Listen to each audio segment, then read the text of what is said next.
Good morning बच्चों, बहुत बहुत स्वागत है आप सभी का फिर से क्लास 10th इस एसिड और बेस जो चैप्टर हम लोग पढ़ रहे थे उसमें इसके पहले हमने लगभग 5 पार्ट जो है वो इस चैप्टर का ख़त्म कर दिया है। आज हमको स्टार्ट करना है strength of acid and base, अम्ल या क्षारक विलयन की प्रबलता। इसको आप कैसे समझेंगे? कोई सिंपल जो इंडिकेटर है वो ये नहीं बताता है कि दिया गया जो अम्ल है वो कितना प्रबल अम्ल है, ठीक है, उसका स्ट्रेंथ कितना है, या दिया गया जो बेस है वो कितना प्रबल बेस है, मतलब कितना स्ट्रांग है कि कितना वीक है। इस चीज़ को यह नहीं बता पाता है। तो इस चीज़ को समझाने के लिए हाइड्रोजन आयन कंसंट्रेशन के सहायता से हम ये कह सकते हैं कि दिया गया जो एसिड है वो कितना स्ट्रांग एसिड है, ठीक है, या कितना वीक एसिड है, या दिया गया जो बेस है वो कितना स्ट्रांग बेस है या कितना वीक बेस है, ठीक है। तो आसानी से हम इसको समझा सकते हैं। तो इसके लिए एक अलग एक कॉन्सेप्ट होता है, उसको हम कहते हैं पीएच। पीएच का फुल फॉर्म होता है power of hydrogen ion concentration.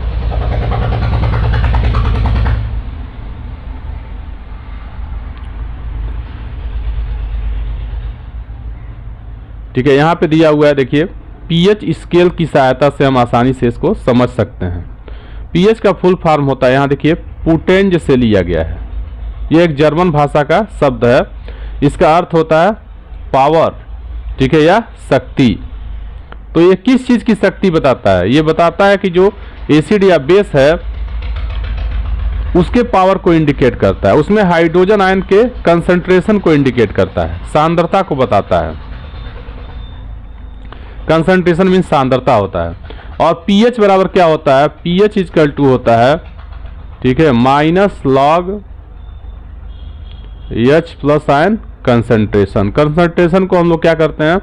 Square bracket में इंडिकेट करते हैं, यानी सांद्रता को हम लोग इस तरह से बड़े ब्रैकेट में, ठीक है, लगा करके एच प्लस आयन को लिखते हैं। आप जानते हैं कि वाटर में जो H प्लस आयन होते हैं और OH निगेटिव आयन होते हैं उनकी मात्रा क्या होती है?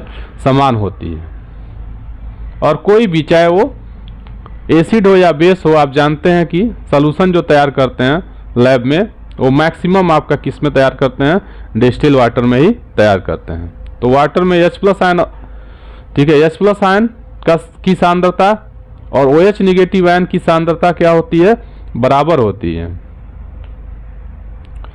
ठीक है। लेकिन जब उस वाटर में कोई एसिड अगर मिला दिया गया या कोई बेस अगर मिला दिया गया तो इसकी सांद्रता में क्या हो जाता है? अंतर हो जाता है।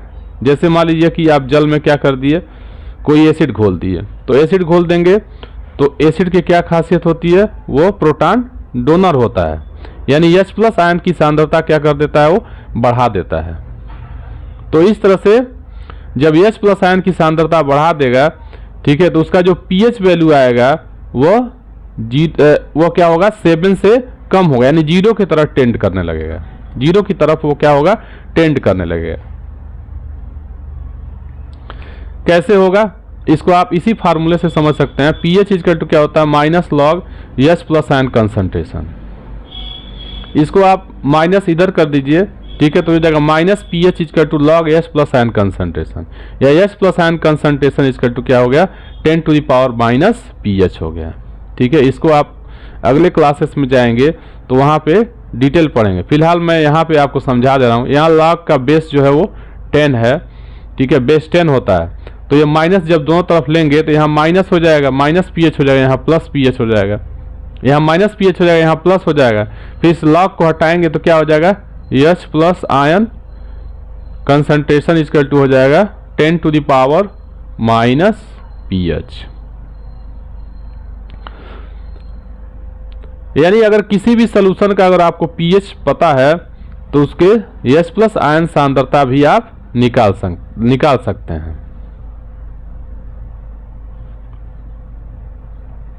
अब इस चीज को आप ऐसे भी समझ सकते हैं, थोड़ा सा और इसको बताते हैं।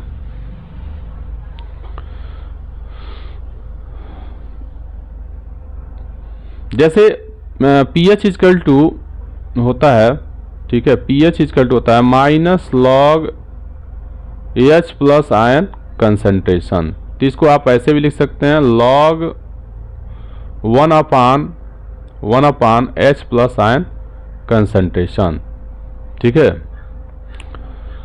क्योंकि माइनस जब हटाएंगे तो क्या हो जाएगा, रेसिप्रोकल उसका ले लेंगे, ठीक है, यानी व्युत्क्रम ले लेंगे, हिंदी में व्युत्क्रम कहते हैं उसको। 1/H प्लस आयन कंसंट्रेशन हो जाएगा। अब देखिए, अगर किसी सॉल्यूशन में आप सोच रहे होंगे, ठीक है, अक्सर बच्चे ये सोचते हैं कि सर जब H प्लस आयन कंसंट्रेशन जब बढ़ा देगा कोई एसिड तो उसका तो pH वैल्यू ज़्यादा होना चाहिए, ठीक है, जबकि उल्टा होता है।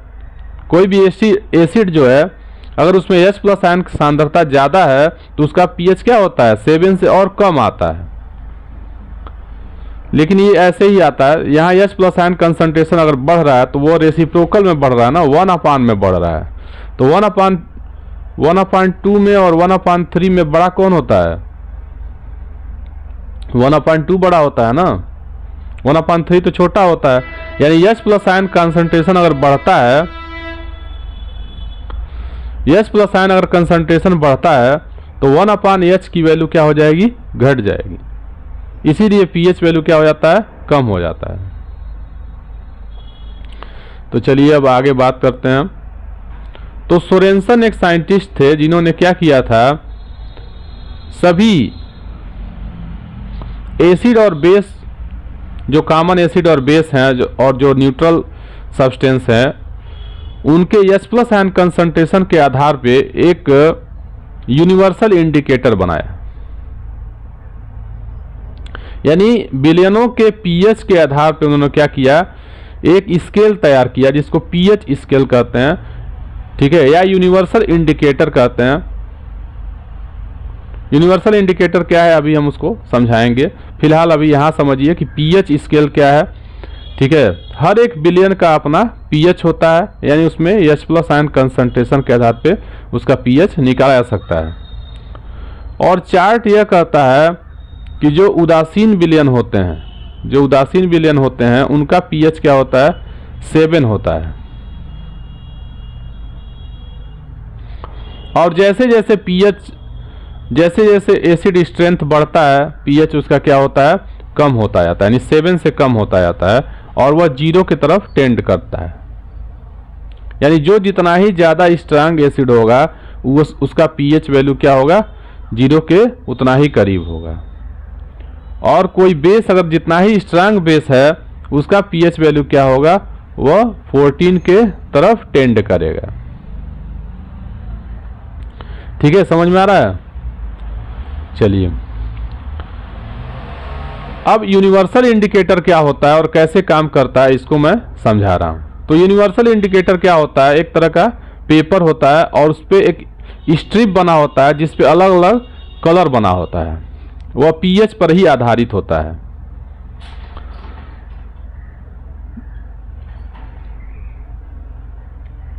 हाँ, यहां देखिए दिखाया हुआ है, इस टाइप का स्ट्रिप होगा, ठीक है। एक यूनिवर्सल जो इंडिकेटर आता है उस पे अलग अलग कलर बने होते हैं और वो किस पे डिपेंड करते हैं, वह pH पर आधारित होते हैं। तो आपको क्या करना रहता है, जो भी सॉल्यूशन आपको दिया गया है उसमें उस पेपर का एक स्ट्रिप आप लेंगे और उस सॉल्यूशन में उसको डालेंगे, फिर उसका कलर देखेंगे कि किस कलर का वो आ रहा है। फिर क्या करेंगे, इसी जो आपके सामने दिख रहा है, जो भी उसमें कलर चेंज हुआ है उसका इस स्ट्रिप से आप क्या करेंगे, मैच कर देंगे, मिला लेंगे कि कौन सा कलर इसमें मैच कर रहा है, ठीक है। और मैच करने के आधार पे फिर आप पता लगा सकते हैं कि दिया गया जो सॉल्यूशन है उसका pH कितना होगा। तो मान लीजिए अगर आप प्योर वाटर लिए हैं, प्योर वाटर मतलब शुद्ध जल आपका टैप वाटर नहीं होता है, ठीक है, वो क्या होता है, डिस्टिल वाटर होता है। तो डिस्टिल वाटर अगर आप लिए हैं तो pH का एक स्ट्रिप आप लेंगे pH पेपर का, उसमें डाल लेंगे, डाल करके देखेंगे किस कलर का आ रहा है। अगर इस कलर से मैच कर रहा है, यानी ग्रीनिश येलो टाइप का हल्का हो रहा है, ठीक है, तो आप समझ लीजिए कि वह क्या है, न्यूट्रल है, यानी उसमें कोई भी एसिड या बेस नहीं घुला है। आप टैप वाटर लेंगे तो एकदम न्यूट्रल नहीं होगा, ठीक है, क्योंकि उसमें कैल्शियम वगैरह के साल्ट घुले होते हैं, ठीक है, तो उसका पीएच उतना नहीं आता है। ऐसे ही आप नींबू का रस ले लीजिए, ठीक है, यहाँ पे दिया है नींबू का रस ले लीजिए, रंग रहित वातित पेय पदार्थ, गाजर का रस, काफ़ी, टमाटर का रस, नल का जल, अलग अलग चीज़ों को अपने आसपास जो भी उपलब्ध हैं, आंवला का जूस ले लीजिए, सबका आप क्या कर सकते हैं, पीएच वैल्यू का अनुमान लगा सकते हैं इस यूनिवर्सल इंडिकेटर की सहायता से। यहाँ दिया हुआ है जठर रस मतलब जो होता है इसका लगभग 1.2 होता है पीएच वैल्यू। नींबू का रस है 2.2 के करीब होता है। पेट में जो हमारा एसिड जो सेक्रेट होता है उसी को जठर रस कहते हैं। तो इस तरह से आप कैलकुलेट कर सकते हैं। यहाँ पे एक चीज़ दिया हुआ है, ध्यान दीजिएगा, कुछ सामान्य पदार्थों के पीएच को पीएच पत्र पर दिखाया गया है। रंग केवल रफ मार्गदर्शन के लिए दिया हुआ है, इसको एकदम एग्जैक्ट मत समझ लीजिएगा, ठीक है। एक आपको मतलब एक एग्जाम्पल के सहायता से समझाया जा रहा है, ठीक है, कि ऐसे ही होता है। अब वहाँ पे जो पीएच पेपर आपको मिलेगा वो उसके साथ जो स्ट्रिप मिलेगा एग्जैक्ट होता है, और कोई जरूरी नहीं है कि नींबू का रस हमेशा 2.2 ही आएगा, ठीक है। इसमें भी क्या कर सकता है, वेरी कर सकता है। अब वो तो प्लांट के ऊपर डिपेंड करता है, आप कौन सा नींबू का टाइप लिए हैं इस पर भी डिपेंड करता है, ठीक है। तो ये सब चीज़ें क्या कर सकती हैं, वेरी कर सकती हैं। मिल्क ऑफ मैग्नीशिया दिया है, मैग्नीशियम हाइड्रोक्साइड का, यह क्या होता है, वीक बेस होता है। सोडियम हाइड्रोक्साइड एक स्ट्रांग बेस है, तो इसका ज़्यादा होगा पीएच वैल्यू।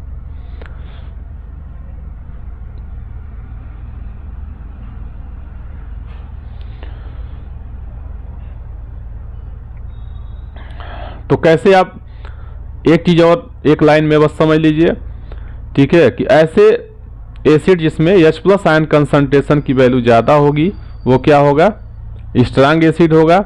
अगर किसी एसिड में H+ आयन कंसंट्रेशन यानी सांद्रता, हाइड्रोजन आयन सांद्रता क्या होती है, अगर किसी में कम है तो वो क्या हो जाएगा, वीक हो जाएगा। ऐसे ही अगर किसी बेस में क्या होगा, OH negative ion concentration, base में तब यहाँ एल्कली से संबंध है, ठीक है, एल्कली से संबंधित है। तो अगर किसी एल्कली में OH निगेटिव आयन कंसंट्रेशन क्या होता है, अगर ज़्यादा है तो वो क्या है, स्ट्रांग बेस है। अगर OH निगेटिव आयन कंसंट्रेशन अगर कम है, ठीक है, तो वो क्या है, वीक बेस होगा।